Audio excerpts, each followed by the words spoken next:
Well, welcome everyone. It's 12 noon. We'll just give folks 1 minute who are just getting their calendar reminders now to give us a moment to join, give them a moment to join.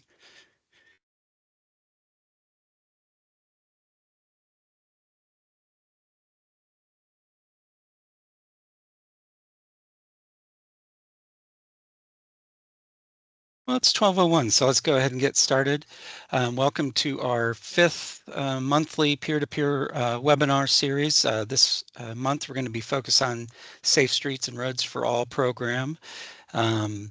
And my name is Jason Fazal. I'm serving as the Interim Executive Director of the Kansas Infrastructure Hub. I'd be remiss if I didn't acknowledge my predecessor, Matt Voles. He just had his last day last week, but we're super thankful here for his leadership of getting the hub off the ground and getting us going. I am here to just introduce speakers and help facilitate the discussion today a little bit later in the webinar. So Kenda, if you can do the next agenda slide. Great. So with that, I will introduce Jason Misselbauer. He is from our consultants, the Witt O'Brien's team.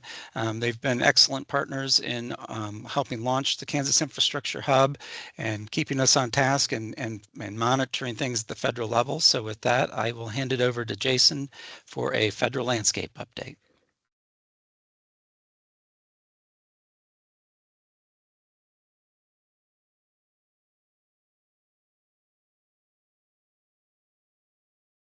Jason, you're Can you hear on me? mute. Yep. There you go. No. There we go. Okay.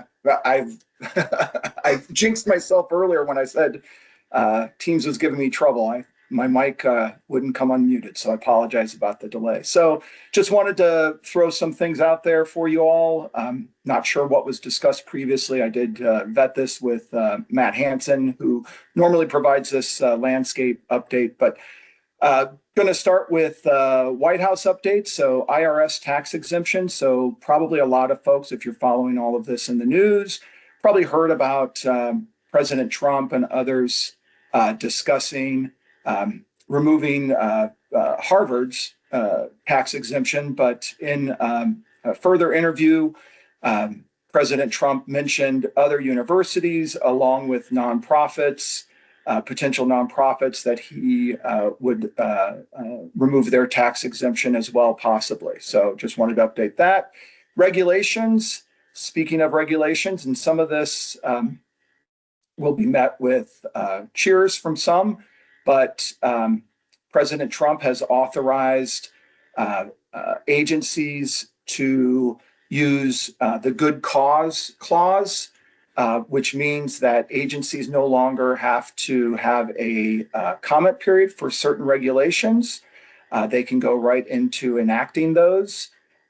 This will probably be met with some court proceedings from different entities outside of the federal government. But again, this is sort of in line with President Trump trying to streamline activities and remove bureaucracy. Rescission requests. So again, rescission is the ability for Congress to previously appropriated funding to I don't want to say claw that money back, but that they no longer have to expend that funding and to remove that from the appropriation, be it a previous appropriation. And so the first rescission request, the White House is asking for $9 billion. This again is mainly State Department and PBS, Voice of America funding. Again, $9 billion, but it's the first in what some view possibly multiple rescission requests from this administration. The next one is many of you probably heard that the president released his what's called the skinny budget. Again, it's just sort of the outline of his budget for FY federal fiscal year 26. In it, there are a lot of cuts to non-defense spending. Again, this is just the first wave or the first view of a potential budget. Again, it's his outline. It's potentially, what will be the direction maybe of the House or Senate. But again, already from comments, at least from bipartisan members of the Senate, it's a non-starter. Um, there are cuts of 25% to HHS, 15% for Department of Ed, 44% to HUD. The State Department gets 47% cut, and EPA's 50% cut. In there, also, there's numerous grant programs were mentioned specifically for consolidation. So basically, just um, uh, sort of contracting grant programs into one super grant program, and then setting it up for the states to receive that funding and then to pass it through to locals, nonprofits, schools, et cetera. A lot of folks have probably heard of FEMA potentially going that way, some education funding going that way, but within that skinny budget, Health and Human Services funding and HUD funding was also presented as that. Again, it's just the first, this is just the first iteration and a starting point for FY federal fiscal year 26. Doge, the next bullet point there. So probably some people heard that Elon Musk stated that he's going to be pulling back from Doge. And there was a lot of talk of what that means exactly, along with the future of Doge. Um, so Elon Musk is stating that he's going to go back to maybe 1 or 2 days with government work at Doge, a week starting this month, May. And while he's looked at as the lead and sort of the captain of the ship with Doge activities, there is quite a few folks under him, and they have all indicated, including sort of his second in commands, that the work will continue regardless, and at the speed, regardless of Elon Musk being there or participating 100%. The next one, Congress, so budget reconciliation. So you probably have heard a lot about this. So this is basically through the passing of the continuing resolution, the ability to further reduce spending across the federal government. A lot of conversations have been around how they find these savings to enact or continue the 2017 tax cuts. So in that budget reconciliation, you've heard a lot of talk about the Medicaid, $880 billion in Medicaid cuts that possibly could be coming, and all the contention that has, again, in both parties, different members. It is still slow going. The committee that was supposed to mark up the funding bill for that holds Medicaid in it had to delay because of some internal fighting within the Republican Party on sort of what's going to be the framework for those cuts, et cetera. They had to delay it by a week. Again, they had hoped to get all of this to the president by May Memorial Day. Unfortunately, now for them, they're looking at the House potentially just being able to get its reconciliation package passed, with the Senate stating that it's probably going to be July 4th before they can get theirs passed. So sometime in the summer.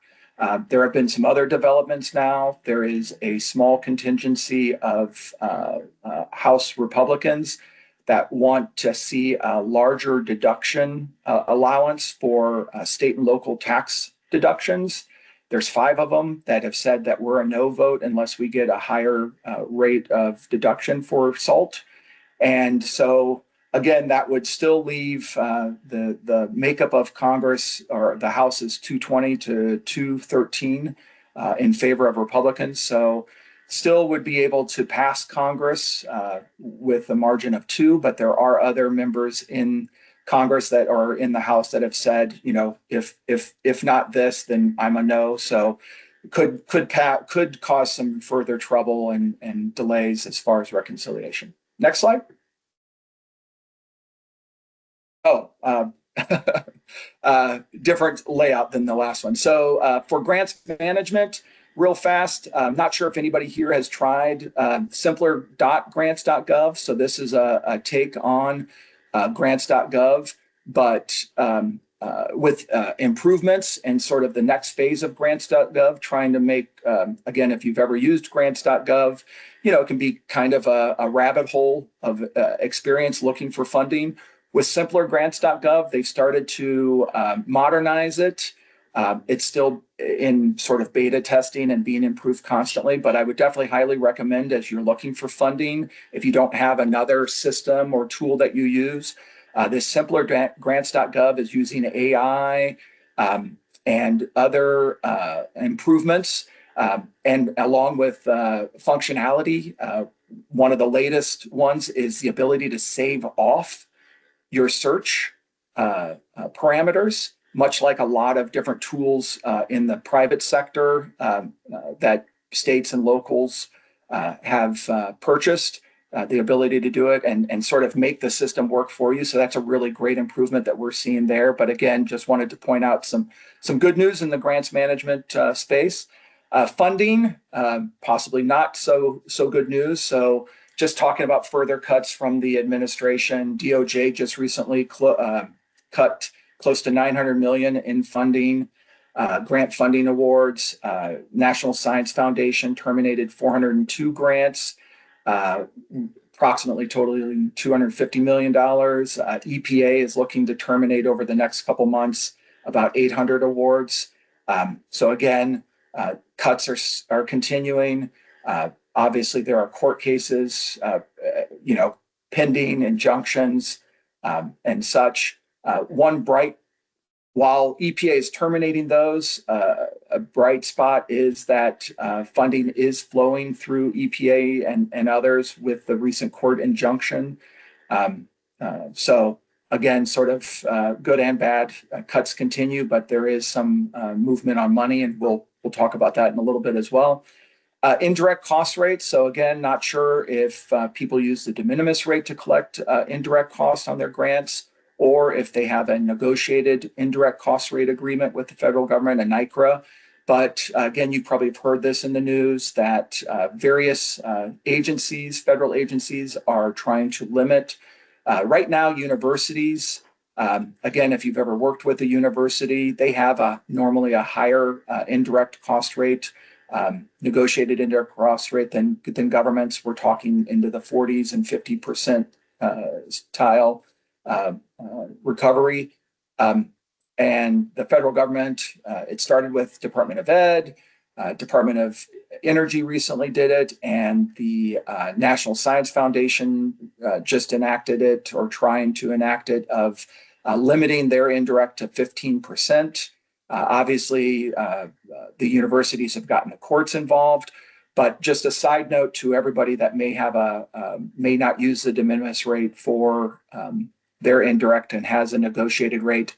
OMB Director Vogt recently said that this is something that they will look to implement larger scale across grant programs and with grant guidance.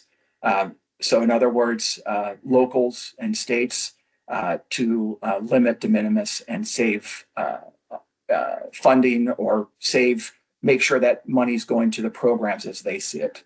GAO report. So this is a report on the IIJA, and sort of going to be a great segue into today's conversation.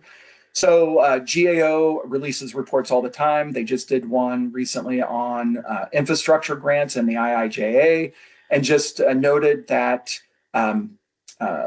sort of a culminating, where we're at with the IIJA. So since the start of IIJA in federal fiscal year 22, 82%, or $581 billion of total funding has been appropriated to 15 federal agencies that were mentioned in it to provide funding through grant programs. Agencies have obligated 275 billion of it, so 47% of that $581 billion that they had available to them, and they've paid out 119 billion of it, so 21% to date. They represent, there's still 100 in total. There was about $712 billion in IIJ for grant programs. um, Again, there is a lot of different grant programs that are being looked at to be terminated, but there's still $131 billion that will become available to federal agencies in 2026. Having said all that, this is a perfect segue to today's conversation, and I'm going to hand it over to April and Allie to discuss the launch of US DOT's Safe Streets for All program, Safe Streets and Roads for All program, or SS4A, which does have some promising. It releases $1 billion and does hopefully show that the federal government will be releasing more federal grants moving forward. April, Allie? Thanks, Jason. And we've had a bit of a change in the schedule. Hi, everyone. I'm Kenda Fanzo. I am with Widow O'Brien's and working as a technical assistant with the Hub team. So I'm going to give you a little bit of information about the SS4A grant opportunity. Safe Streets for All, which we all dub joyfully as SS4A, is a grant program. It's been funded through the Building Infrastructure Law, as Jason just said.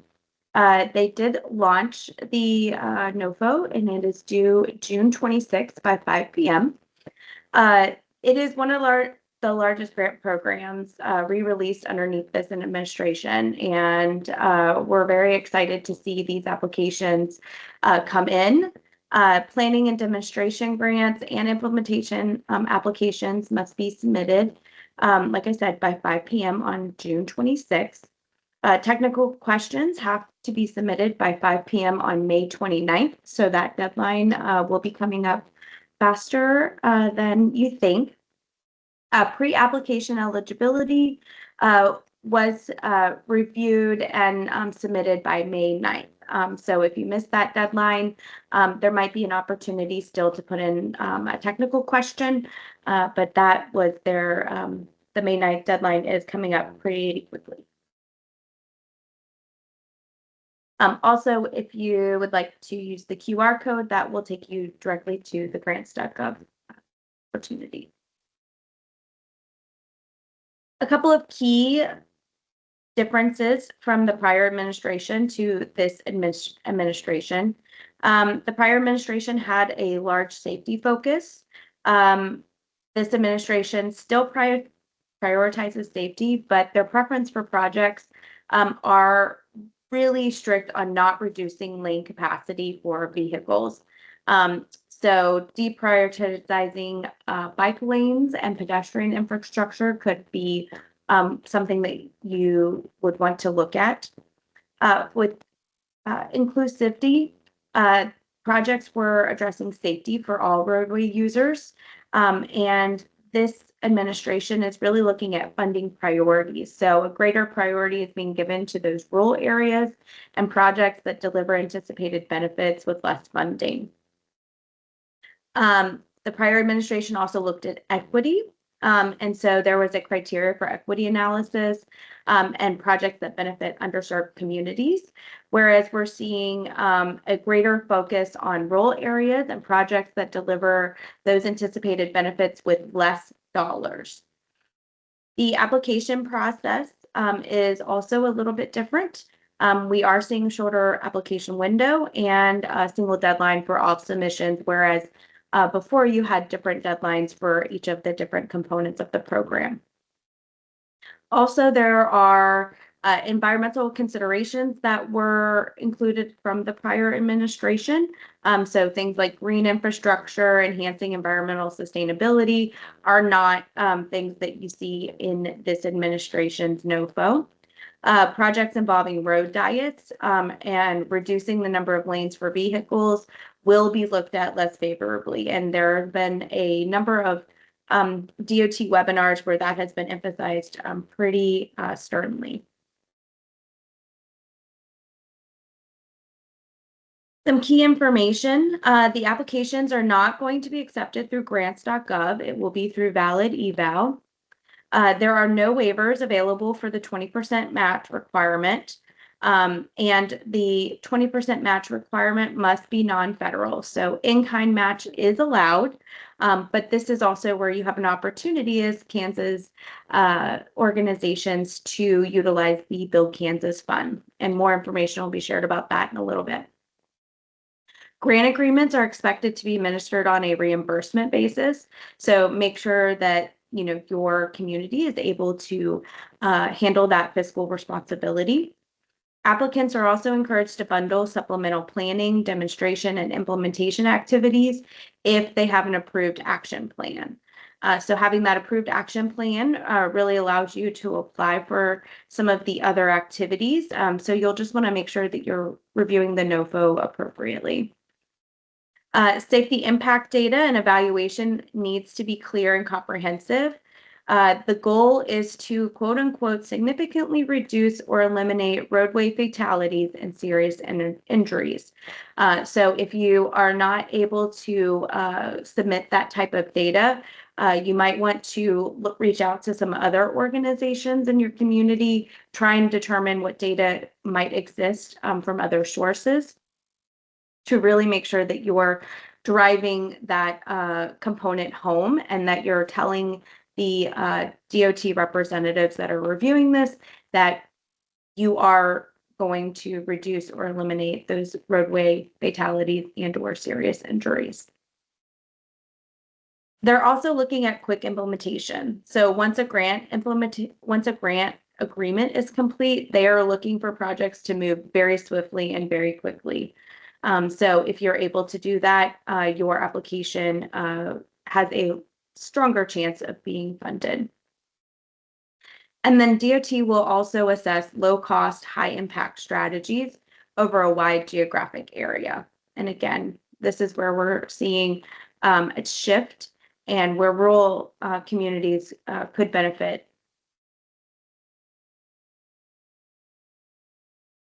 There are an abundance of resources available for SS4A. I know it's a lot of information to take in, but do not worry. Technical assistance is available through the Kansas Infrastructure Hub at no cost to you. We're working closely with current awardees, and we can provide additional information on NOFO requirements, feedback about prospective projects, and we can also assist with coordination efforts if needed. If you need help, please reach out. We'll connect with you and be able to look at your projects and help you decipher all of these different resources that DOT has made available. One of the things that's really important to know is that SS4A has been extremely successful in Kansas. As of 2025, 49 Kansas applicants have been awarded over $21 million, and over $4 million of state funds have helped to improve safety on the roads and streets. Over 80% of the Kansas population lives in areas where the funding will help reduce or eliminate serious injury and fatal crashes. And the Build Kansas Fund has contributed, again, over $4 million to the local agency match. More information on each awardee and a full list is available on the Hub website. So you can click on this link right here, and that will take you to the full list. So now we're going to transition, and we're actually going to hear from some SS4A awardees. Carrie Spoon is the Executive Director of the Southeast Kansas Planning Commission, and they have done a comprehensive planning grant. And so she's going to give you some information about that. Could be a model that might work in your community. And Jessica Mortinger is the Transportation Planning Manager with Lawrence Douglas County Metropolitan Planning Organization. And so she is also going to give you some information about their SS4A project and future plans. If you have any questions in the chat, please put them in the chat or in the Q&A section. But know that we will open it up for questions after both presentations. So I'm going to turn it over to Carrie.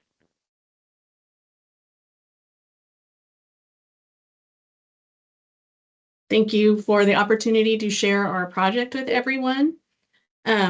We are doing like it says, a comprehensive safety action plan for our entire region. Next slide, please.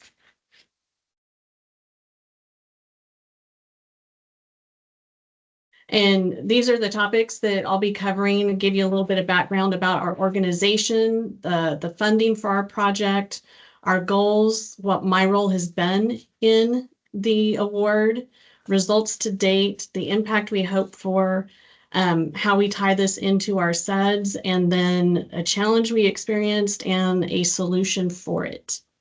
Next slide, please. We are, including myself, we have 5 full-time team members that serve a 12-county area. We cover a little over 7,000 square miles. It includes 155 communities. Most of our communities have less than 1,500 population, and probably even within that, a significant number of less than 1,000. And our total area population is just over 185,000. Next slide, please. We received $800,000 from U.S. Department of Transportation and $200,000 through from the Kansas Department of Transportation's SS4A match program, and an additional $35,000 in kind from the organization for project administration. What we've learned through the process is that the in-kind probably should have been higher. There was more of an administrative lift on our end than we had anticipated when we were first putting this together. Next slide, please. So our project goals when we set out to do this was to enhance safety across our 12-county region, identify areas of transportation challenges, efficiency and safety concerns, not only for our residents, but through the amount of commerce that moves through our region as well. We are basically 2 hours from Kansas City, Joplin, Oklahoma City, and Wichita. So we do see a lot of heavy truck traffic that comes through our area. And we wanted to provide targeted improvements through actionable solutions. Just in our normal everyday business, we do have a rough idea of where there are transportation concerns, but this was an opportunity to put it into a document that everybody in our region can refer to as they plan. Next slide, please. These were just a couple of pictures from some of our outreach that was part of putting the plan together.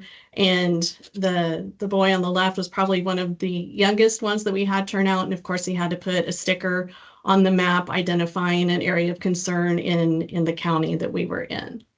Next slide, please.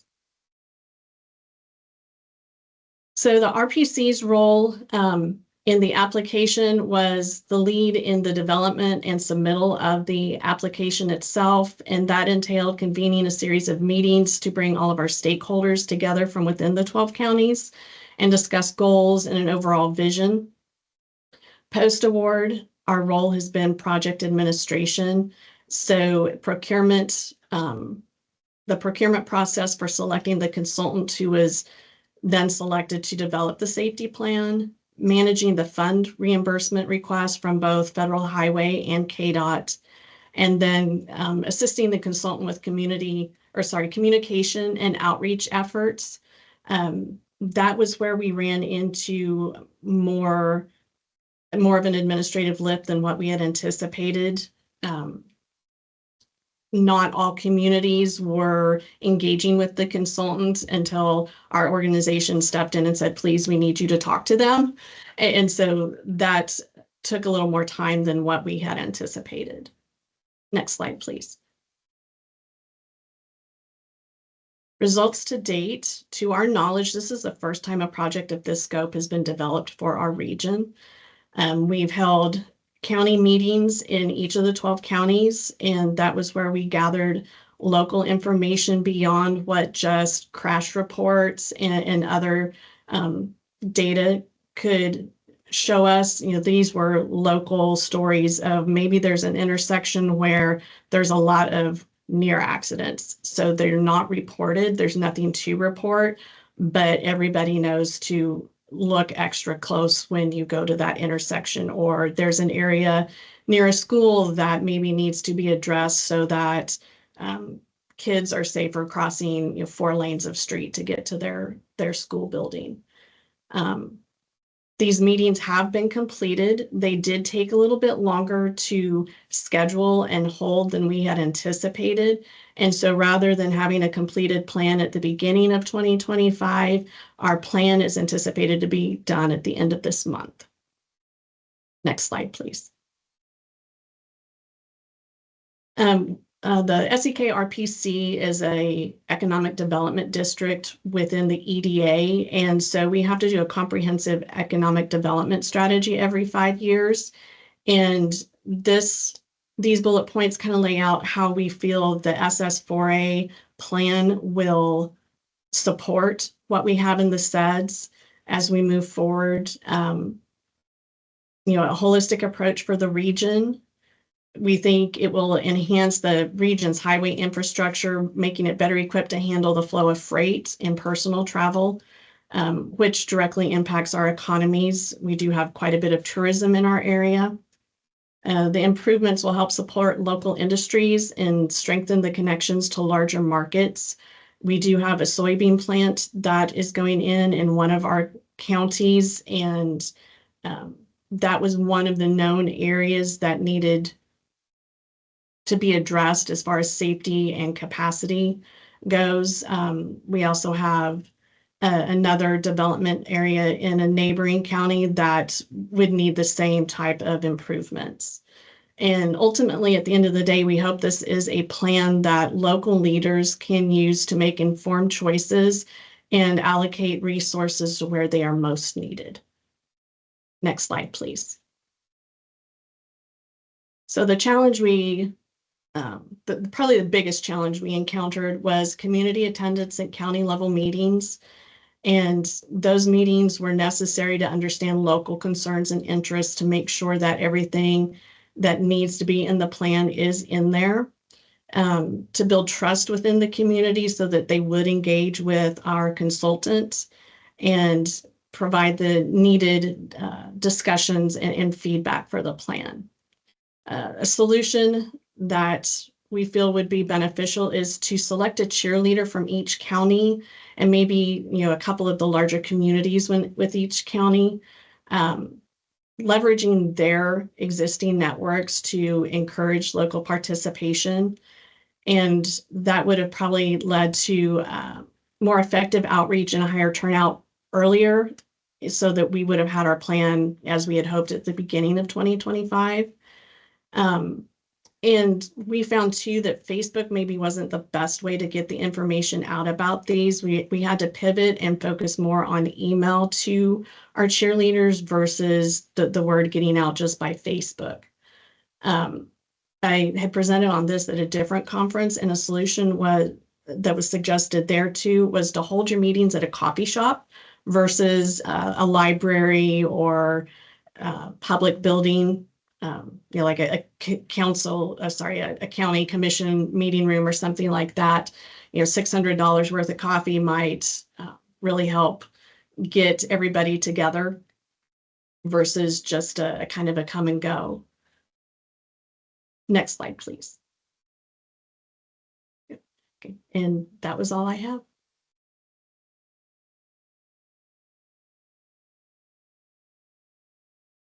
Carrie, we do have one question, and we were going to save question and answers for the end, or once Jessica's done. So we'll go ahead and do that. And you might take a look at it in the chat. I think it might best be answered by you. But with that, I'll hand it over to Jessica Mortinger. She's a transportation planning manager with the Lawrence Douglas County Metropolitan Planning Organization. Thank you, Jason. I'm happy to be here today to tell you a little bit about our story and the efforts that we've made around Vision Zero and our successful grant to SS4A.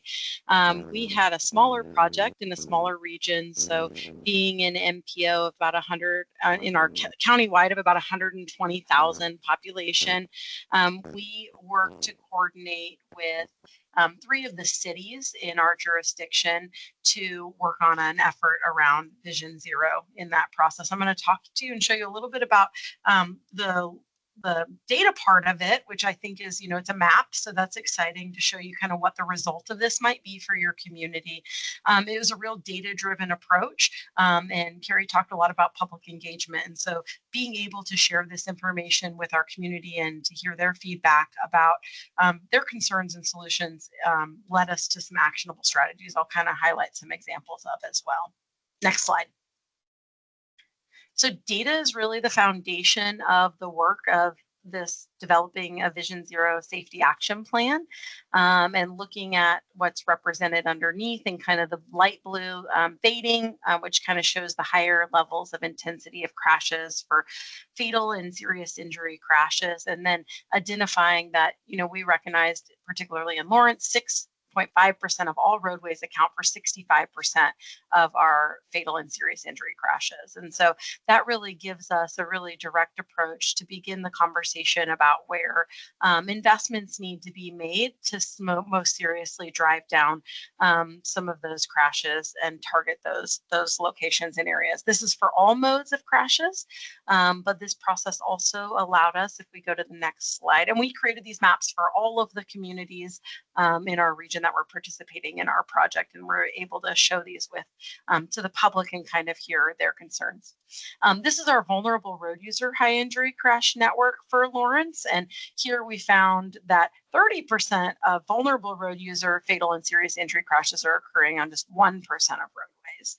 And that really allowed us to highlight and work on development of a specific high injury network for vulnerable road users.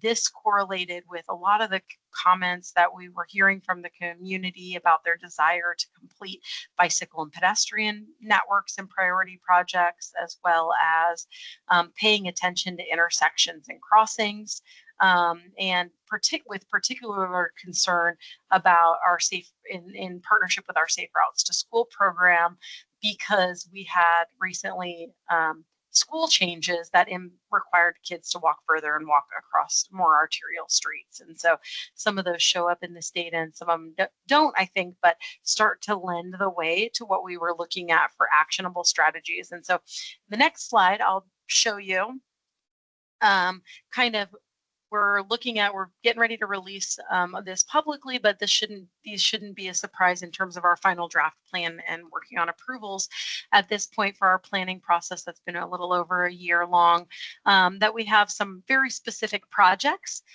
in relationship to like removing sweeping right turn movements from roads, which can lead to dangerous behavior. Things that are more project or demonstration. So looking at leading pedestrian interval or reprioritizing signal priority at crossings, particularly arterial crossings with Safe Routes to School. That coincided with the evidence that we found in terms of some of the intersection locations specifically, but also concerns we heard from the community. We recognize that in some of those high injury networks that we needed to do some additional work, not just at intersections or in corridors, but with specific corridor studies that allowed us to do additional supplemental planning that we're going to be looking at for future applications. For developing more concepts, we need to do more specific engagement with property owners because we'll be talking about things such as driveway or access. We'll be talking about crossing improvements, lighting, consideration of other traffic calming like medians. And that's going to require us to do more in-depth planning than just the citywide or region-wide planning that we've done so far. There's other recommendations that came out of our plan that are just revisions to some current policies that we currently have, where we can elevate safety in those policies. And as an example, whether or not you have these policies around complete streets or how we decide to fund bicycle and pedestrian implementation in our community for gap infill, we need to go back now and update those to include consideration for our high injury and vulnerable road user injury network. But this just kind of shows a little bit in the process of what that data and process that we led the community through with this grant that we were able to fund. And of course, we'll be posting our plan soon. It includes a lot more analysis than this, but hopefully that gives you a little in-depth look into what this process might look like for your community, or what you might see as an end result if you choose to embark on this work. We're happy to answer any questions.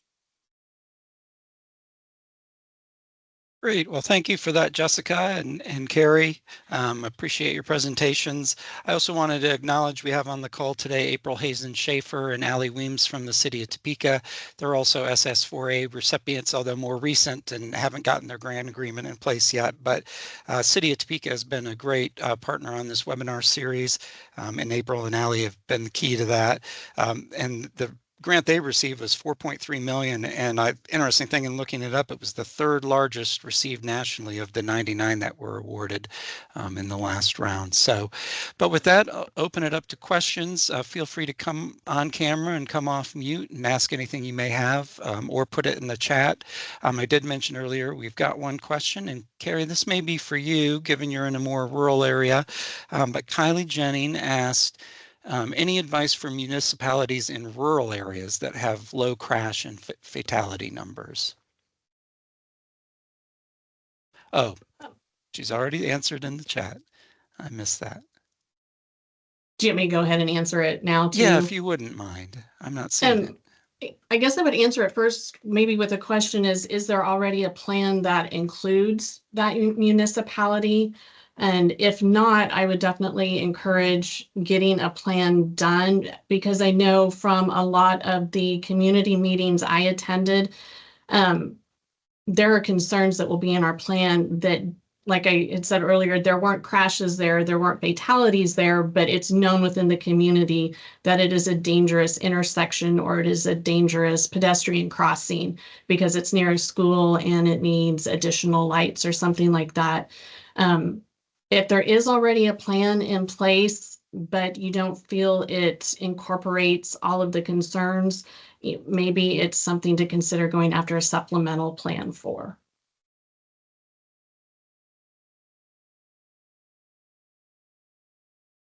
Thank you, Carrie. Other questions from the audience?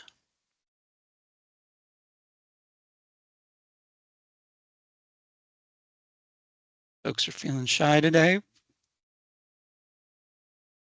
And as Kendra said earlier, there have been a number of USDOT webinars that have taken place. So hopefully folks have participated in those and received knowledge from those as well.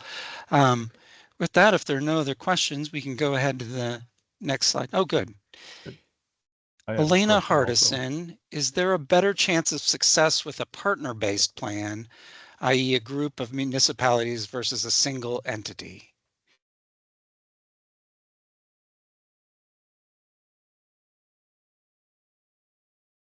Carrie, maybe if you wouldn't mind, I know you did a regional approach. I know, we are encouraging folks to look at things regionally, bigger than just one county, to go a little bit more holistically. But if you could speak to that, Carrie.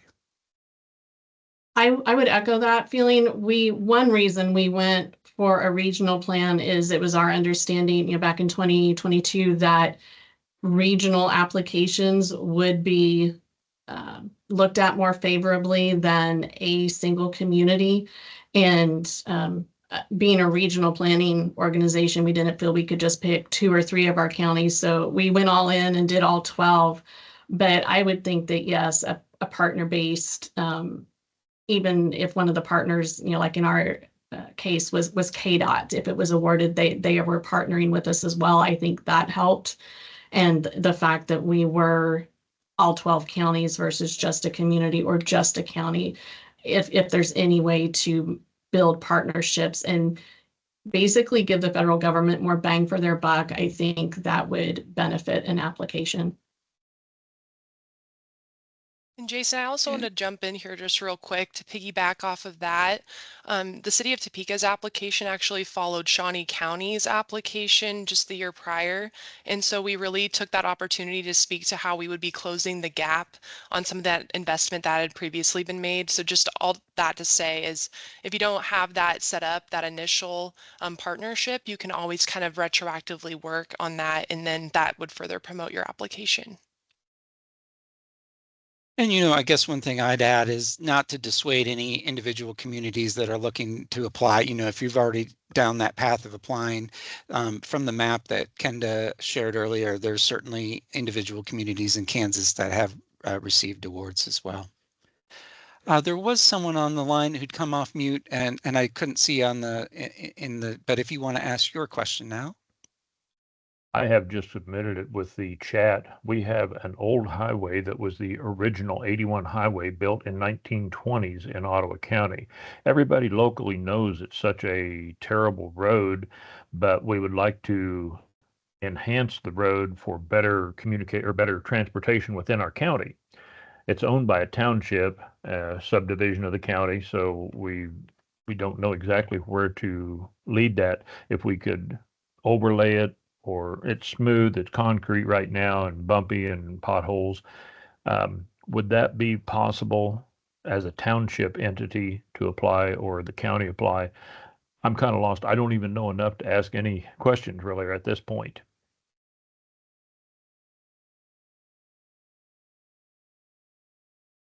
Do we have anybody who wants to jump in on that one? And it may be, if you could, sir, if you wouldn't mind either putting in the chat or if you can send us a message to our email address, bil@ks.gov with your contact information, we can have our technical assistance provider for your region follow up with you on that one. I don't have an answer per se, and I don't see anyone. Is anyone else going to jump in? It's complicated. Jason, Is I it? can jump in for a minute. Oh, Great. Is that Allie? no, it's April. April.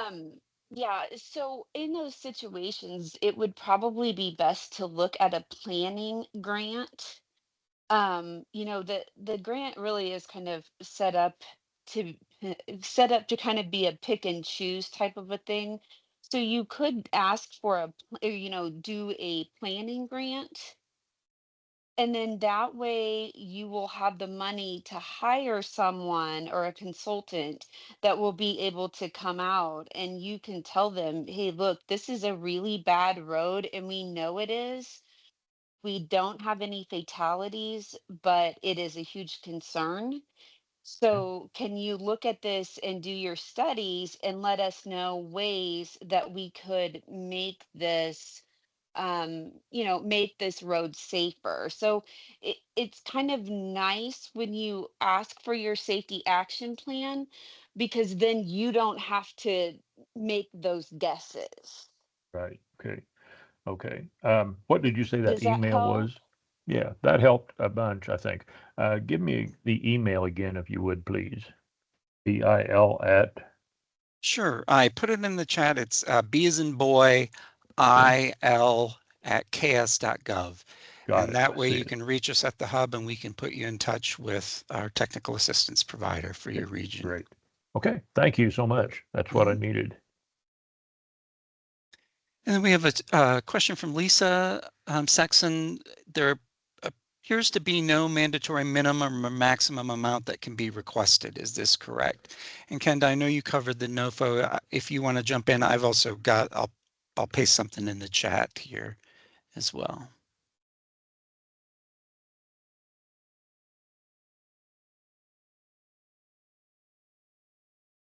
Oh, sounds like Kenda may not be available.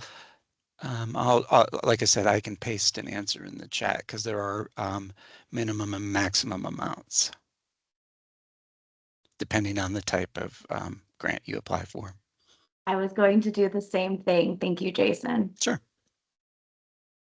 And then Chris Bortz here at KDOT asked, and this is a question really for the group, a larger group of everyone attending, have any of the grants considered looking at potential post-crash care resources, maybe more EMS services or other things that would support post-crash care?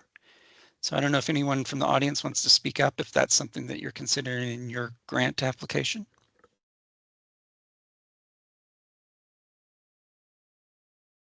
I don't know. I mean, it wasn't part of our grant application, but I believe it will be part of our plan. Is we do have some counties that do not have hospitals within their area. And so that is a concern when there are serious accidents when our areas.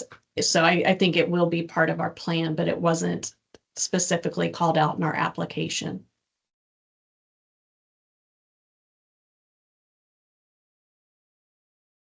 All right, last call for any final questions.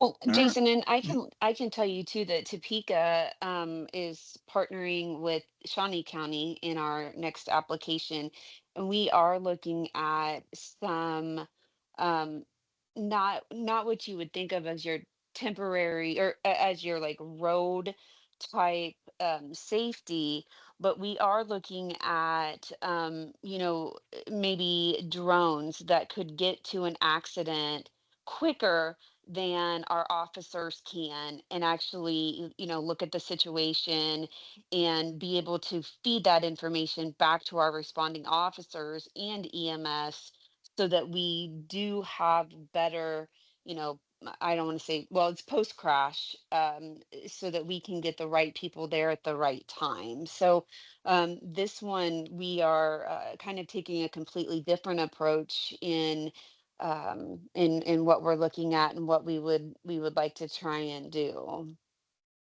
And just to piggyback really quickly, and this is more of, I guess, my editorial comment on this. When we applied the first time, one of the items we included was barricades. And at the time, it was not an acceptable use of the funding. We were told by USDOT, we like your budget itemized, but go ahead and remove this particular item. I say this all to say, it's changed since then, and I think barricades might actually be a useful use of this funding, considering what's been happening with some of the parades and accidents related to vehicles and pedestrians. And um, I say this from my personal perspective, there's no harm in asking since there's so much money available. I think they really do want to get it out the door. So if there are some kind of niche or fringe ideas that you have, I would suggest just kind of putting it on there and seeing what the response is. Personal opinion.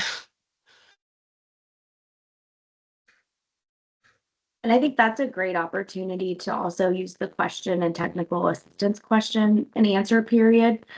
So there's a really strategic way that you can always develop that question and send it out and try and get some of that feedback as you move through this process.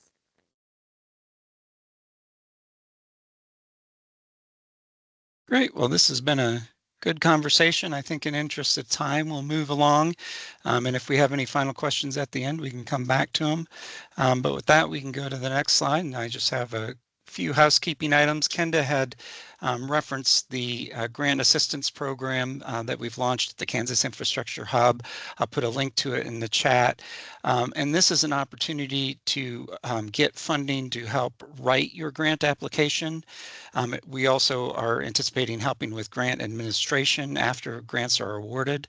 And it's a fairly simple application. I will say, with SS4A coming up so quickly, it's a really short timeline to use this for that.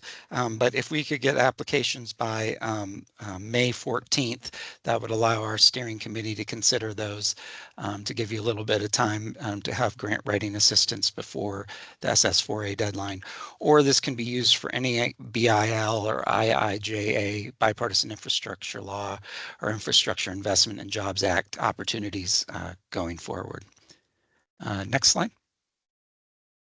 And Kenda also mentioned the Build Kansas Fund match funding that we have available. And this graphic's maybe not the best. It shows how we've distributed funds so far by region.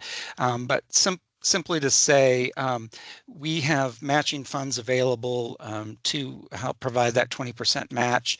I'll put all bold in the chat. And again, this is another kind of quick turnaround. You got about a month for BKF, Build Kansas Fund application deadlines for our steering committee and advisory committee to consider before that June 26th deadline. But if you are interested in having your local match covered by the Build Kansas Fund, we just ask for those applications again by June 4th. Next slide. And then finally, just wanted to mention that we recently held our Kansas Infrastructure Summit in Lindsborg. These are links to the slideshows that were presented there. If you weren't able to make it, again, put the links to that in the chat. And also, I should mention the very first link that was provided in the chat today was a link to today's slideshow, so you can get all these links that have been presented live in a PDF version. Next slide. This is just the additional slides from the afternoon of the summit. And next slide. With that, I'll just highlight that this is an ongoing series. Again, you're free to reach out to us at that bil@ks.gov with topic ideas or speaker ideas. If you're interested in presenting a session, please feel free to reach out. We do them first Wednesdays at noon. We do encourage folks to sign up for our newsletter so that you get notice of those in order to sign up. And with that, I'll just open it up to any final questions that folks may have.